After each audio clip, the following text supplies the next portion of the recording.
Objection! Welcome. New series starting on here. We are going to play some Phoenix Wright Ace Attorney, the law procedural, about the most famous law procedural. I actually don't know if there are many other video game legal procedurals. Shall we get going? Let's play this game, the original.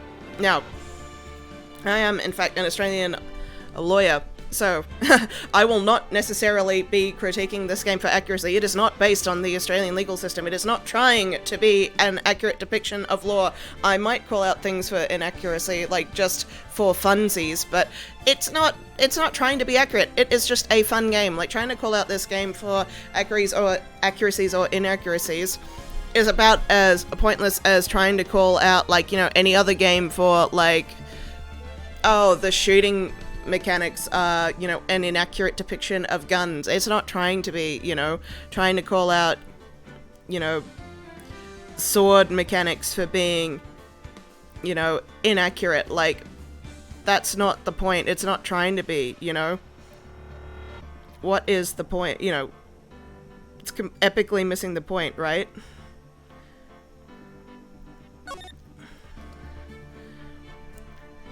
So, let's get right into it, shall we? The first turnabout. Oh yeah, every case in this game is a turnabout because things get turned about. Yeah.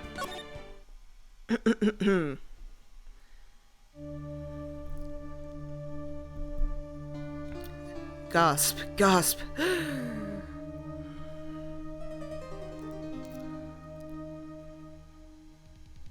Da-da-da-da. Damn it. Why me? I can't get caught. Not like this. I've gotta find someone to pick this on. Someone like him. I'll make it look like he did it. August 3rd, 9:47 a.m. District Court, Defendant Lobby, number 2. Boy, am I nervous. Right. Oh, hiya, Chief. Whew. I'm glad I made it on time. Okay, we're like 2 sentences in. Mia, what are you doing, mate, that you wouldn't make it to a murder trial on time? It is, like, the first rule of being a lawyer. You, like, literally the first rule of being a lawyer is, like, you get to your fucking case early. Like, seriously. I have been to cases, like, technically, like, interstate, and it is... If you don't think you're gonna make it on time to an interstate case, you get there the night before. If you, like, seriously, if you miss your case, that's what the judge will tell you. You should have got there the night before. You get to your fucking case early, mate. Mia, what are you fucking doing, mate? Alright. Well, I have to say, Phoenix, I'm impressed. Not everyone takes on a murder trial right off the bat like this. Yeah, you fucking wouldn't, mate.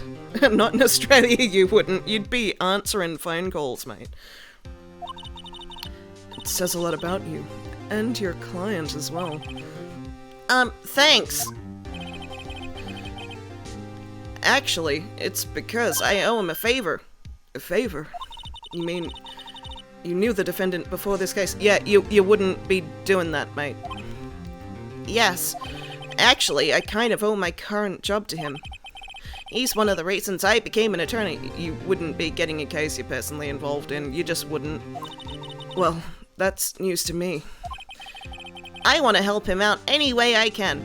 Just so you know, in Australia, we have... This isn't relevant to this, because in Australia, we have a separation between solicitors and barristers. This is not the case in America, which is, I suppose, what this more represents. I know it's a Japanese game, but, you know, kind of the translation passes it off as an American system. In Australia, we have a separation between solicitors and barristers. So in America, you just have attorneys. In Australia, solicitors and barristers are different things. So your average lawyer who, you go to is not the same one who will be representing you in court. Solicitors are the ones who you go to and will be like, hey, can you take my case, help me out, give me legal advice? Will then go to a barrister who is then the one who represents you in court for a serious case such as a murder trial. For very low-level cases such as, say, minor, very minor stuff like, off the top of my head, I've done like drink driving cases. Solicitors can do that, like local court, low-level criminal offences. Solicitors can represent you in like low-level local court matters. So, but other than that, barristers will be the ones who actually represent you in court. Just out of curiosity, what is the first type of case that you have taken on average? Oh, that's a very broad question because there's so many different types of law. So if you're talking about like cases, like do you mean criminal cases or like legal cases overall? Because there's so many different types of law. Like if you talk about criminal cases, like low-level drink driving cases, 100% like without question were the most common type of cases that I got like right out of the gate. Like without question, most common, and especially down here. Like I did country practice, but like most common, so low-level drink driving cases were far and away the most common criminal cases that I got right out of the gate. I started practice not in the city, but in a rural jurisdiction, and they were far and away the most common criminal cases you got, and they were probably the most common criminal cases you got in the city as well. But out here in rural New South Wales, where I started practice, like that was our entire criminal list most of the time. It was people who had been caught drink driving, usually low range. There's recently, interestingly, this has recently changed. It used to be, I know that this is taken more seriously in the United States. I know drink driving is taken more seriously in the United States because the range for what is considered drink driving is by default higher. So 0.08 is the limit for drink driving in the US. Here it's 0.05. So it used to be the case that most people who blew 0.05 for the first time wouldn't even get a criminal conviction. So most people, they'd blow like 0.05 and wouldn't like even get it recorded if it was their first offense. But that's recently changed, so that's no longer the case. What about in the civil world? What was the most common type of cases we'd get? Geez. It's actually difficult to say. We'd get a lot of like wills, estates work, like just anything. It's a very generalist practice down here in the country. What would we get a lot of? Wills, estates, like very broad questions, just whatever people wanted assistance with. A lot of wills. Workers' compensation, sometimes we actually did workers' compensation work. We were one of the few practices who still did it. What did we get? Obviously buying and selling houses, actually. That was actually probably far and away the most common thing, actually. Yeah, people wanted help buying and selling houses. Actually. So yeah, boring work. Civil work was by far what we did the most of. That's far and away what it is. But yeah, civil litigation as well. You do a bit of everything. We didn't specialize in one area. And my most recent practice that I did up until very recently specialized in helping people buy and sell houses and also buy and sell businesses. And we would get a lot of civil cases in that area too. So people would like sue each other over contracts. So we would get a lot of civil litigation over like, workers' compensation was the absolute fucking worst. It was a nightmare. You don't get paid very much for it either because there's a cap on it from the government of like how much you get paid to do it. You don't get much out of it. But in any case, my most recent job that I did, there was a lot of civil litigation, so it would be like a contract. So you'd get people suing each other over like, oh, business deal, or like a contract terms. Put it this way. Contract terms. So like, I'm employing you, or contracting with you, not employing, but employing would be the wrong term. I'm contracting with you to, let's say construct this building development for me. I don't agree with the terms of this that I've done, that I've got you to construct this development for me. I don't think you're doing a good job as the contractor. I want to end this contract with you. I don't agree that you can end this contract, so we're going to court over it, that sort of thing. Alright, let's keep going. I want to help him out any way I can. I just really want to help him. I owe him that much. It's over. My life, everything, it's all over. Is that your client screaming over there? That happens a lot. Yeah, it's him. Death. Despair. Oh, I'm gonna do it. I'm gonna die. It sounds like he wants to die. Yeah. Nick! Hey there, Larry. Dude, I'm so guilty. Tell him I'm guilty. Contract law has got to be a pain in the ass. Contract law is actually not the worst because it's all there in writing. Although sometimes it can be a pain in the ass because sometimes it's not all there in writing. Sometimes people don't actually write shit down that they should. Or people don't have evidence of things. That's when it's the worst. It's when people should have had a contract and they don't. Or where people don't have records of things, and they should. If you're going to do stuff that has contracts, keep records of things. Keep receipts. Do that. That's my advice to you. Have shit in writing. If you need to perhaps sue someone in the future, don't take dodgy money under the table. Don't take money in cash without having like records of it in writing, because then you're not going to be able to prove what was paid and what wasn't paid. You're not going to be able to get money, put shit in writing, mate. You bloody idiot. Dude, I'm so guilty. Tell them I'm guilty. Oh, well, gee, we're off to a good start, mate. Give me the death sentence. I ain't afraid to die. What? What's wrong, Larry? Oh, it's all over. I'm finished. Can't live in a world without her. I can't. Who took her away from me, Nick? Who did this? Oh, Nick, you gotta tell me who took my baby away. A person responsible for your girlfriend's death. And newspapers say it was you. My name is Phoenix Wright. Here's the story. My first case is a fairly simple one. No, it's fucking not, mate. A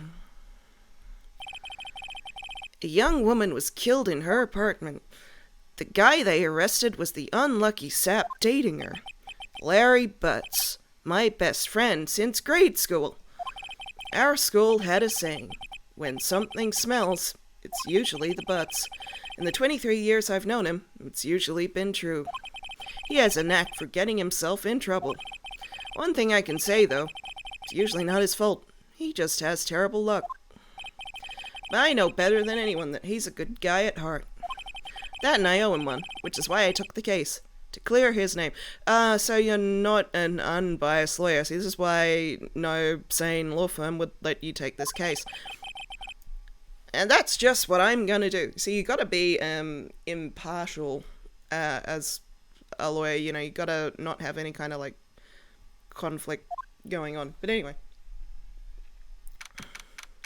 August 3rd, 10 a.m. So 3 minutes later. 13 minutes later. Right, got it. You probably should have spent a little bit longer talking with your client, preparing him for what's going on. You can't tell your client what to say on the stand, but, you can give general advice to, be forthright, tell the truth, that sort of thing. Prepare them for what's going to happen. Court is now in session for the trial of Mr. Larry Butts. The prosecution is ready, Your Honor. The, defense is ready, Your Honor. Ahem. Mr. Wright, this is your first trial, is it not? Yes, Your Honor. I'm, a little nervous.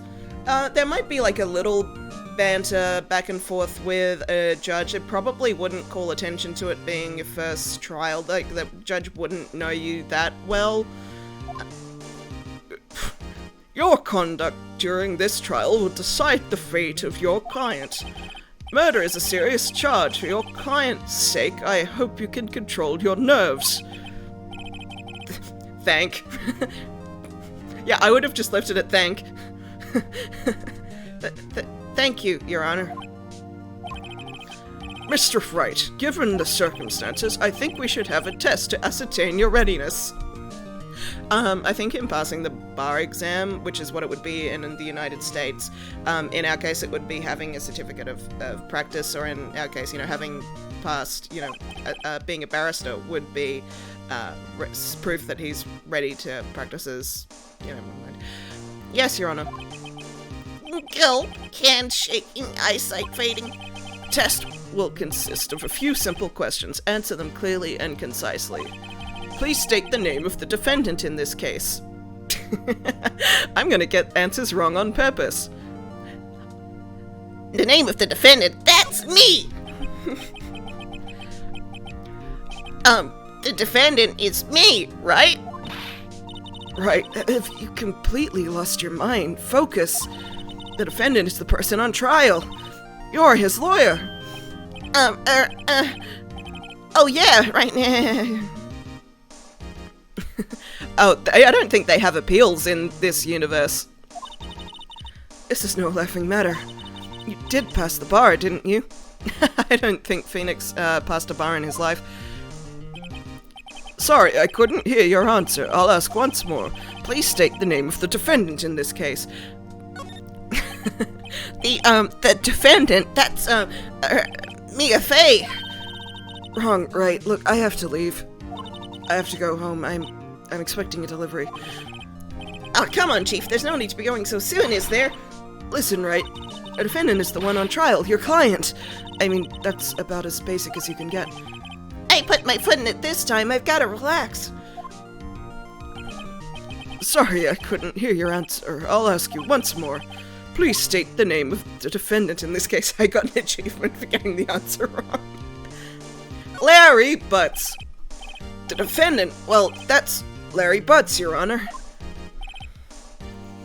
Correct. Just keep your wits about you and you'll do fine. Next question. This is a murder trial. Tell me, what's the victim's name? Whew, I know this one. Glad I read the case report cover to cover so many times. Oh yeah, I can check the court record. Attorney's badge. No one would believe I was a defense attorney if I didn't carry this. You don't get badges. I have a practicing certificate. You don't get a badge. I have to put the name of my, sorry, not the name, I have to put the number of my practicing certificate sometimes on court documents. Cindy's autopsy report. Okay, so her name is Cindy. I can check profiles. Mia Fey, age 27.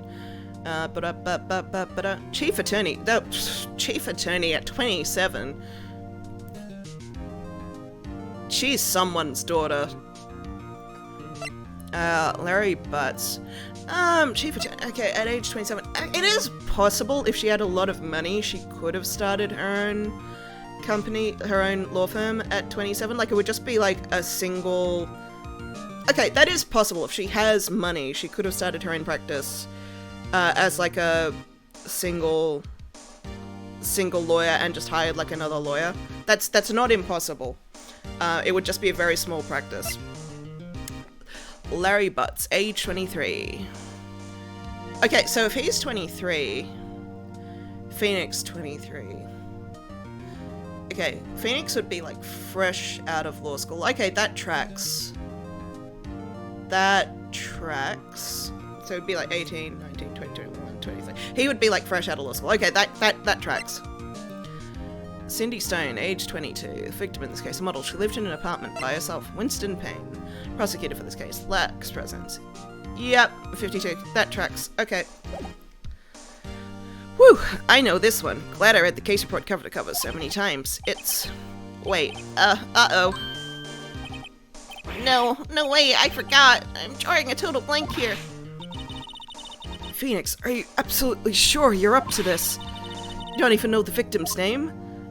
Oh, the victim's name. Of course I know the victim's name. I just forgot temporarily. I think I feel a migraine coming on. Look, the victim's name is listed in the court record. Just press tab to check it at any time, okay? Remember to check it off and do it for me, please. I'm begging you.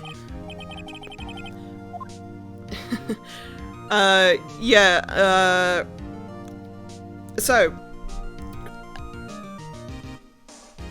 I mean, an ace in the courtroom. I mean, most of my work, I'm a solicitor, I'm not a barrister. Most of my work is not, strictly speaking, done in the courtroom.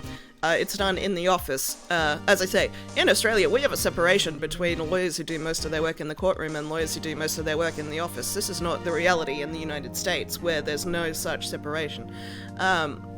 So, I would be, I suppose you'd say, the one who does most of the preparatory work that gets done for the court.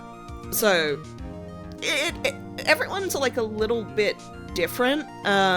Sometimes, you know, it's often like everyone's a little bit different. Like I find that like some practices seem to do it where like, oh, let's just get barristers to do all the work and, you know, do nothing. I was never like that. I always like to do, because I'm the one who actually deals with the client. I know them. I would tend to do like the court documents myself, and barristers would just like, they often have their own style, the way they like things written. They would just like read over it and, you know, oh, hi, sweet. They would just like read over it and they might like change like a wording here or there. They might just like have a look over it, but I often found barristers just like the way I had things written, so they wouldn't make too many changes. So I would do most of the document preparatory work. Oh, this is something that's going to come up. I'll comment on it later. Oh, why don't I comment on it now? A big difference between, it seems, this, correct me if I'm wrong, but it seems like a big difference between the Australian system and the US system, which is going to come up here. All the Australian system is done on, like, papers. So, we give evidence in chief in affidavit form. It's all written. So, you don't stand up there and give evidence in chief orally. It's all in writing. It's all done in documents. So, you will just stand up there, your evidence having already been given. If you're a witness, you'll just say,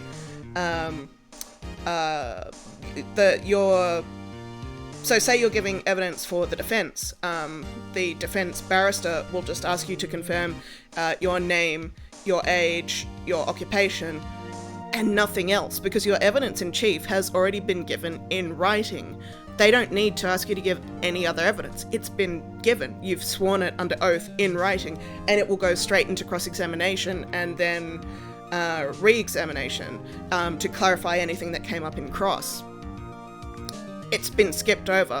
It doesn't seem like that's the case in the American system. It seems like you still give oral evidence. So that's a big difference between the Australian system and the American system. So I'll maybe comment on that more, because oral evidence is still given in this game. Okay, so, Mr. Wright, who is the victim in this case? I'm gonna get the answer wrong on purpose. Mia Fey! Mia Fey? What? How can I be the victim? Oh, right. Sorry, it was the first name that popped into my head, and the court record, right? Remember to use it when you're in a pinch with tab. Let me ask that one again. Mr. Wright, who is the victim in this case? Cinder Block! Oh, wasn't it Miss Block? Miss Cinder Block? The person in question was a victim of murder, not ill-conceived naming, Mr. Wright. I mean, every person in this game is a victim of ill-conceived naming. Right. If you forget something, use tab to check the court record and jog your memory. A mistake in court could cost you the case.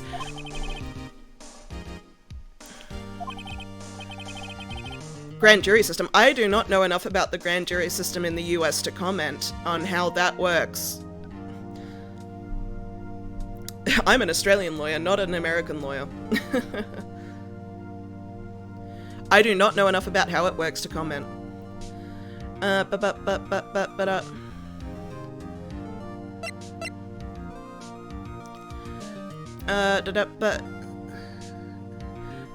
Cindy Stone is the victim in this case. The victim's name is Cindy Stone. Correct. Now, tell me, what was the cause of death? She died because she was... I'm gonna get the answer wrong on purpose. She was poisoned.